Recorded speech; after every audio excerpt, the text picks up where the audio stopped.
So back in 2022, the judge installed a monitor to keep an eye on exactly what the Trump Organization was doing when it came to its business dealings. Now, among the things this monitor uncovered were a $48 million loan, for example, to the company itself, but there was no paperwork. They couldn't really find any information. That was just one thing that came up. Now, Trump lawyers have insisted because they loaned the money to themselves, they didn't have the paperwork that they needed, and insist that the monitor has found no fraud.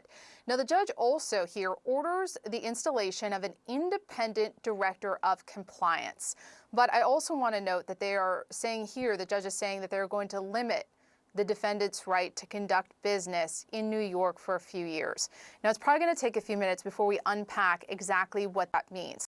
That does not appear to be an indefinite ban, the so-called corporate death penalty, but it does appear that the judge is going to put some restrictions on Trump and the Trump Organization's ability to do business in the state of New York.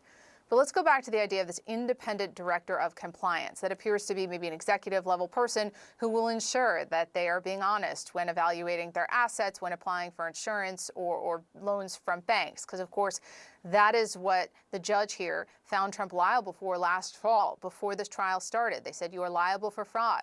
They believe that he was not honest about the value of his assets because he was trying to get more favorable terms from banks, from insurance companies.